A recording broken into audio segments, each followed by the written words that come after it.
magnitude, vamos dizer que o Minha Casa Minha Vida é o primeiro passo. Ela é 1 milhão de casas. 1 milhão de casas, se fala, é muita coisa, não é nada. 1 milhão de casas é um desafio, é difícil fazer.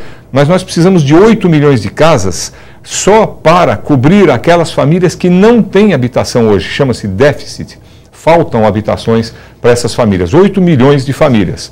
Agora, além destas 8 milhões, ainda há todo ano a necessidade de construir 1.500.000 habitações, só para não aumentar aquele estoque, aquela falta de 8 milhões que havia. Todo ano tem que construir 1,5 milhão. Este programa aqui, ele veio para começar a combater aquele déficit habitacional. Se das 8 nós conseguimos fazer 1 milhão em 2, 3 anos, vai ficar faltando 7. Esses 7, em 10, 12, 14 anos, nós temos que nos esforçar a trabalhar. Esse programa é muito compreensivo, é abrangente, ele está sendo feito de uma maneira aberta e eu acredito que ele tem sim condição de ser este primeiro passo e ser, então, a porta de entrada para um programa maior, abrangente, para que em 15 anos a gente resolva essa crise maior. Eu brinco que essa crise que estamos passando agora está trazendo desemprego. É triste para muitas pessoas que perdem o emprego. É sério, é grave.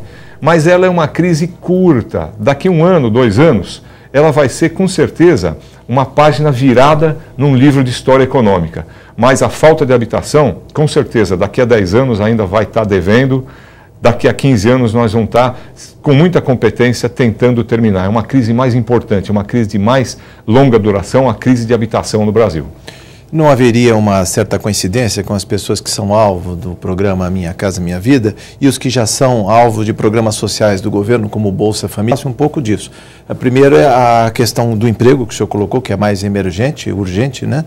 E também a questão do futuro, para não aumentar o estoque do déficit, né, que já está em torno de 8 milhões, ou seja, com a economia deprimida, esse déficit tenderia a aumentar.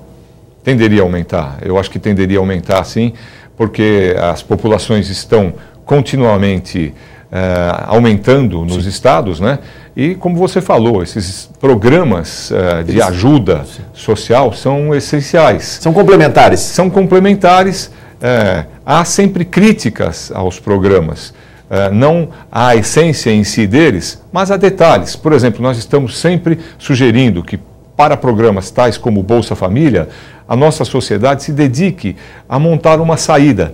E a construção civil é uma saída. Sim. Por exemplo, existe um programa muito interessante do ministro Patrus Ananias, de qualificação destas famílias do Bolsa de Ajuda Social, para que elas sejam qualificadas e possam sair dignamente do Bolsa Família para serem funcionários qualificados da construção civil. Emprego e renda. Emprego e renda. E isso já vem sendo feito há mais de 1 ano pelo Ministério de Desenvolvimento Social e nós entendemos que isso vai ser uma saída muito importante. Mas o público-alvo, ele sem dúvida é o mesmo público, é o público das famílias que ganham menos do Brasil. Que mais precisa do Estado também. Que mais precisa da sociedade, para dizer, né? Nós todos temos que nos voltar a essas famílias e temos que resgatar uma dívida social que acho que toda a nossa população tem para com essas famílias que mais carecem. Um fosso de desigualdade, não é, deputado Simão Pedro?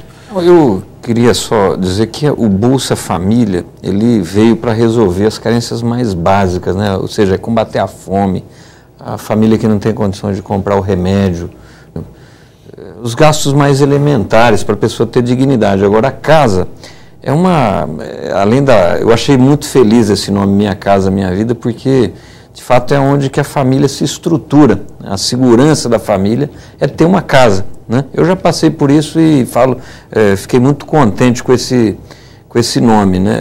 Agora, a casa acho que não substitui, quer dizer, é um direito básico, um direito fundamental que está na Constituição e que precisa ser garantido. Então, eu acho que complementa, né? Agora, João, eu queria ainda insistir um pouco nisso, ou seja, falar um pouco mais do programa, né?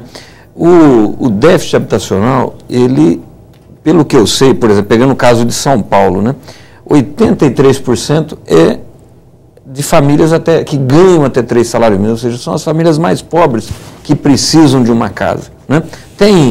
Está concentrado nas regiões metropolitanas, né? E as políticas que nós tivemos até então, até agora, eu pego o caso aqui de São Paulo, né? Se construiu muito mais casas no interior, né? Para garantir o pagamento, se privilegiava não a de baixa renda, mas aquela que ganha até 10 salários mínimos, né?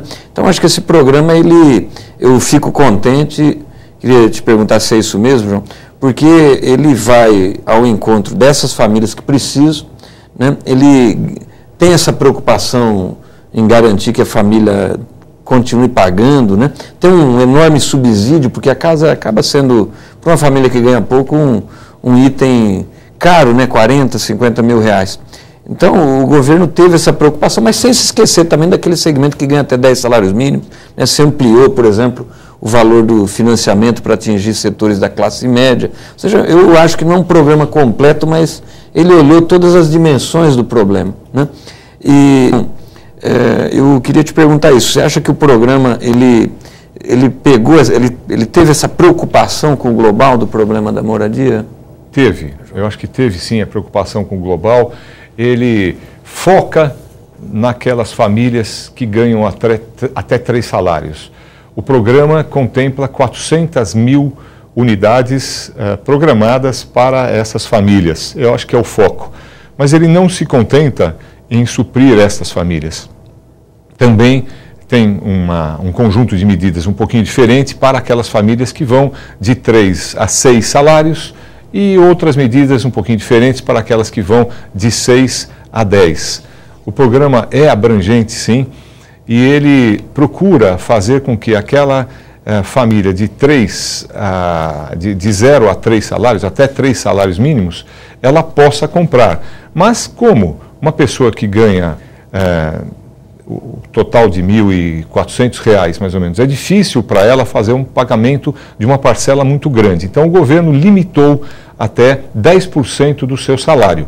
Então, quem ganha 500 vai pagar R$ 50. Quem ganha 1.400 vai pagar R$ 140.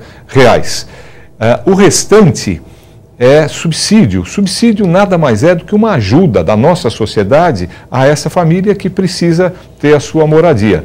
O subsídio, só para ter uma ideia, para uma casa, como o deputado Simão muito bem falou, de R$ 55 mil, e se a pessoa está pagando 50 de prestação, significa que ela está pagando um preço de 5 mil. Então o subsídio é quase 50 mil.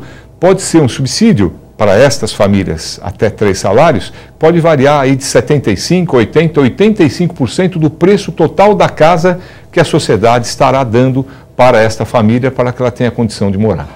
Deputado Davi. A preocupação, né, sem dúvida, com esse processo de moradia é uma questão importante. Nós temos falado aqui muito em estabelecer uma política de Estado, ou seja, que possa, ao longo do tempo, dar sustentação a um programa desse tipo. Aqui na Assembleia, eu estou aqui há 2 anos, o deputado Simão Pedro está um pouco mais, né, mas a Assembleia tem se debruçado sobre essa questão com muita atenção. Nesses 2 anos, nós aprovamos aqui uma série de medidas, né, no sentido de permitir regularização, como mudança na Constituição, facilitar a questão dos emolumentos.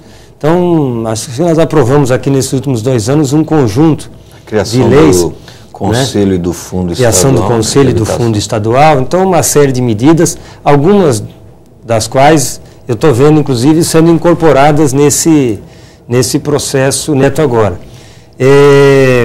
Então, essas medidas, esse processo que a gente tem de um lado de construção, do outro lado facilitar essa área de regularização, esse é o caminho para permitir que a indústria, tendo uma visão mais clara, possa, de fato, construir esse projeto ao longo do tempo. Essas medidas têm um valor, de fato, importante, senhor